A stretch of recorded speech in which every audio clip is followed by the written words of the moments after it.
아멘. 우리 박수라는 경험 돌립시다. 할렐루야.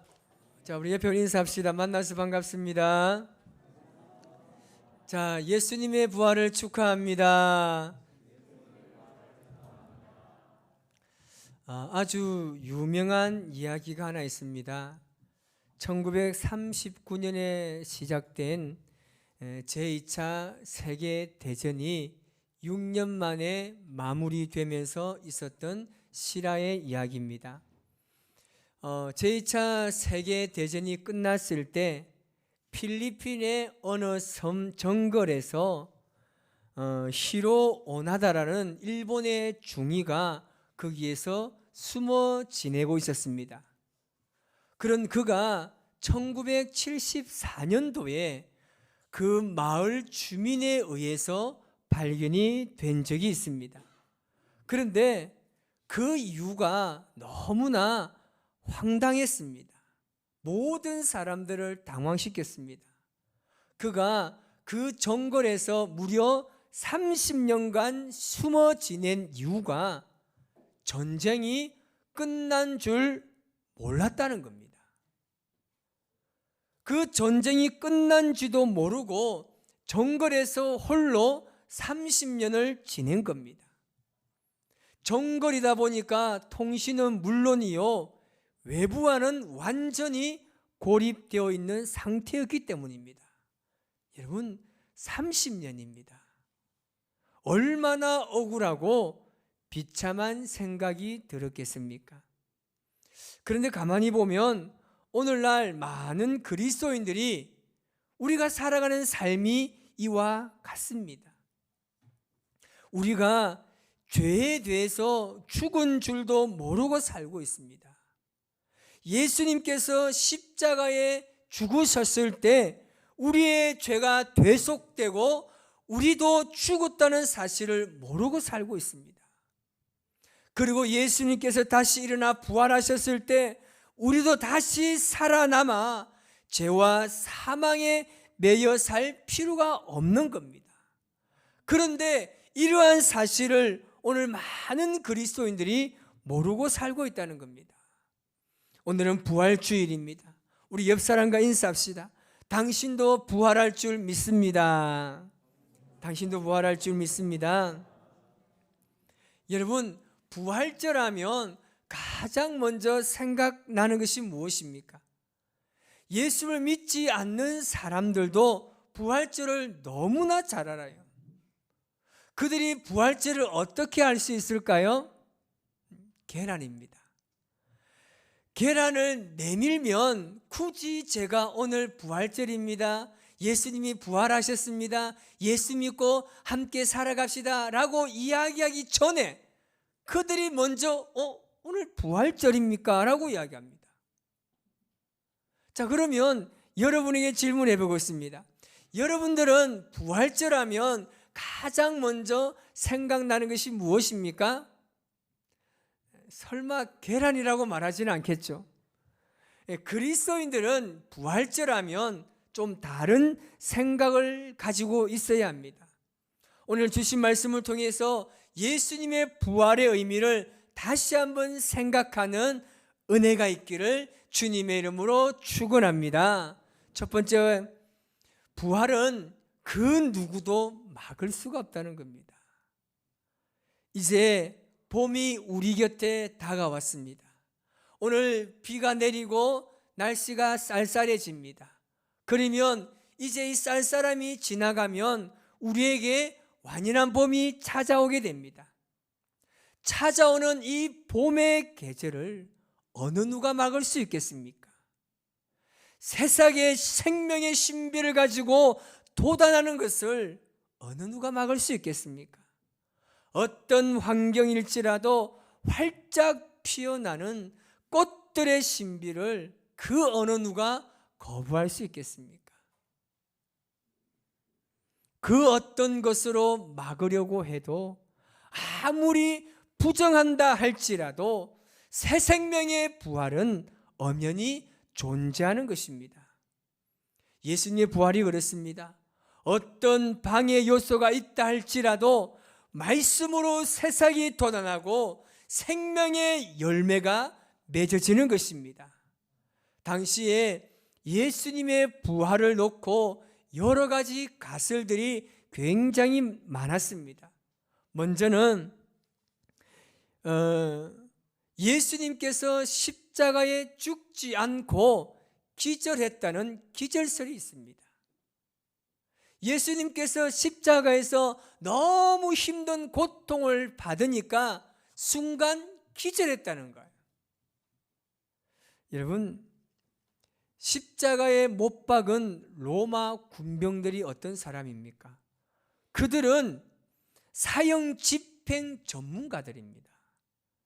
예수님이 기절했다면 그들이 기절 사실을 몰랐겠습니까? 오죽하면 그들은 창으로 예수님의 옆구리를 찌르면서 확인 사살까지 한 사람입니다. 그리고 빈 무덤설이 있습니다. 예수님의 시신을 제자들이 감추었다는 거예요. 이 사기설이죠. 그리고 환각설도 있습니다. 예수님의 제자들이 너무 예수님의 부활을 갈망하는 나머지 헛것을 보았다고 이야기하는 설이 있습니다. 이 밖에도 여러 가지 가설이 있습니다. 그러나 예수님의 부활은 그 어떤 것으로도 막을 수가 없습니다. 여러분, 부활은 어떤 사람이 경험할 수 있습니까? 오늘 본문 2절에 이렇게 말씀하고 있습니다. 같이 한번 읽어보겠습니다. 너희가 만일 내가 전한 그 말을 굳게 지키고 헛되이 믿지 아니하였으면 그로 말미암아 구원을 받으리라. 아멘. 이미 우리에게 전해진 복음의 말씀을 믿고 지키는 자들이 예수님의 부활을 경험할 수 있다고 말씀하고 있습니다. 여러분, 겨울이 지나면 봄이 오잖아요. 봄이 지나면 뭐가 옵니까? 잘 모르나요? 봄이 지나면 뭐가 오죠? 여름이 와요. 여름이 지나면 뭐가 오죠? 가을이 옵니다. 가을이 지나면 뭐가 오죠? 겨울이 와요. 겨울이 지나면 봄이 오는 것은 당연합니다. 이처럼 하나님의 말씀을 믿고 지키는 자들은 그 믿음으로 말미암아 부활을 경험하는 것은 당연한 일입니다. 이 말을 역설적으로 표현하면 끝까지 믿음을 지키지 않는 자들은 예수님의 부활을 경험할 수 없다는 사실입니다. 부활은 우리가 가진 이성과 상식만으로는 결코 이해할 수 없습니다.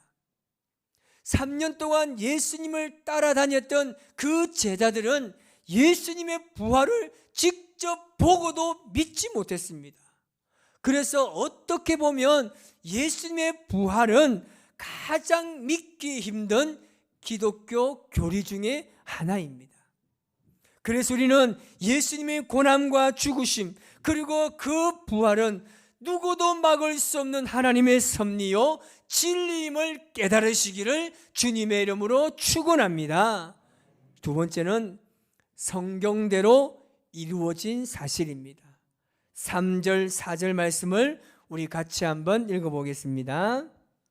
내가 받은 것을 먼저 너희에게 전하였노니 이는 성경대로 그리스도께서 우리 죄를 위하여 죽으시고 장사 지낸 바 되셨다가 성경대로 사흘 만에 다시 살아나사. 아멘. 여러분, 사람과 사람 관계 중에서 가장 중요한 것 중 하나는 뭐냐면 약속입니다. 약속을 잘 지켜야 그 사람을 신뢰할 수 있고 신용 있는 사람이 되는 것입니다. 그러나 우리가 살아가는 삶의 환경이나 상황을 보면 약속을 지키지 못하는 경우도 종종 있습니다. 그래서 어느 정도는 그 약속을 지키지 못했을 때 서로 이해하고 배려해 가면서 그것을 또 넘어가기도 합니다. 그러나 하나님은 어떻습니까? 하나님은 약속의 하나님이십니다.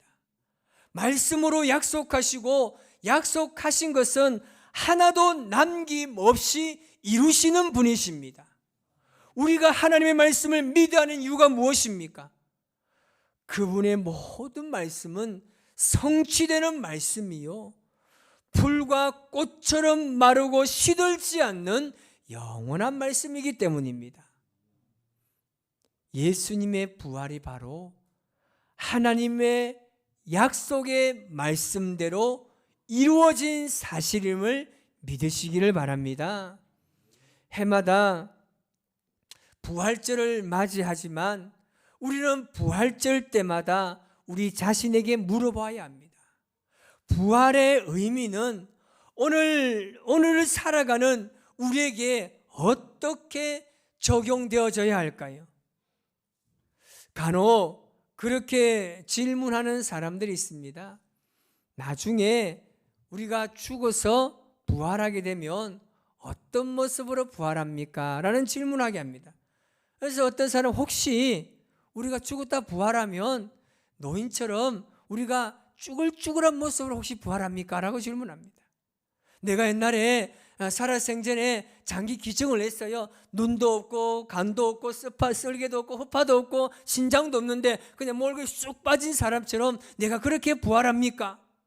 어떤 남자는 심지어 그렇게 질문합니다. 내가 혹시 천국에 가면 아내를 알아볼 수 있습니까? 라고 물어봅니다. 당신 정말 아내를 사랑하는군요. 정말 대단하십니다 라고 이야기하면 그분의 말이 그렇지 않습니다. 웬만하면 아내를 몰라봤으면 좋겠대요. 저 땅에 살아가면서도 바가지를 팍팍 긁히며 살았는데 천국 가서 또 나를 알아보고 이 인간도 어떻게 왔냐고 팍팍 긁어서 하면 힘들다는 거예요.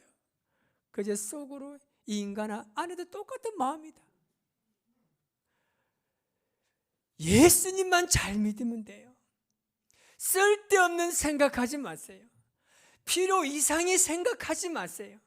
여러분, 우리가 부활하고 우리가 천국 간다는 그 사실에 감사하시면서 이 땅에서 예수님 잘 믿으며 살아가시기를 바랍니다. 내가 부활돼서 천국에서 내가 신생아처럼 태어나면 어떻습니까? 내가 이 모양 이 그대로 태어나면 어떻습니까? 천국 가는 게 중요합니다. 여러분 모두가 천국 갈 확신이 있습니까? 이쪽 절반은 대답을 전혀 안 하네요. 여러분, 내가 천국 갈 확신이 있습니까? 이 믿음 가지고 살아가야 되는 겁니다. 이 확신 없이 우리가 교회를 다닌다면 문제가 있는 겁니다. 예수님 믿는 사람들은 여기에 대한 확신을 가지게 됩니다. 나는 죽어서 반드시 부활하고 저 천국에서 하나님을 만날 것이다. 아멘 좀 하세요. 따라합시다. 인생은 타이밍이다. 아멘도 타이밍이다. 좀 잘하시기 바랍니다. 여러분, 우리가 어떻게 부활하면 어떻습니까? 어떤 모양이 중요한 것이 아닙니다. 우리가 예수님 잘 믿어서 저 나라에서 하나님을 만난다는 것, 이것이 가장 소중합니다. 말씀을 정리하고자 합니다. 예수님의 부활은 삶을 변화시키는 부활입니다. 부활을 목격한 베드로와 12 제자와 500여 형제와 예수님의 동생인 야고보, 그리고 바울의 삶은 예수님의 부활을 통해서 완전히 달라졌습니다. 부활을 경험한 그들은 더 이상 비굴하지 않았습니다. 부활에 대한 기쁨과 확신을 가지게 되면서 복음을 증거할 의욕과 그 용기를 가지고 복음을 위해 살았습니다. 부활절을 맞이하는 성도 여러분, 예수님의 부활이 나의 부활입니다. 이 확실한 믿음에 거하며 살아가시기를 바랍니다. 그래서 요한복음 11장 25절에서 26절에 그렇게 말씀하고 있습니다. 우리 같이 한번 읽어보겠습니다. 예수께서 이르시되 나는 부활이요 생명이니 나를 믿는 자는 죽어도 살겠고 무릇 살아서 나를 믿는 자는 영원히 죽지 아니하리니 이것을 내가 믿느냐. 아멘. 이 말씀을 믿으시기를 주님의 이름으로 축복합니다. 오늘 입교와 세례를 받는 분들에게 권면합니다.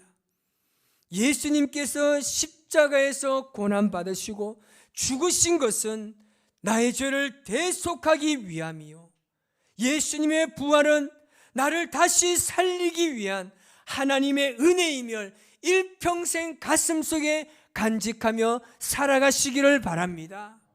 또한 이 말씀을 대하는 저와 여러분의 모든 삶에도 예수님의 부활의 놀라운 신비가 우리의 모든 삶을 주장하시기를 주님의 이름으로 간절히 축원합니다. 기도하겠습니다.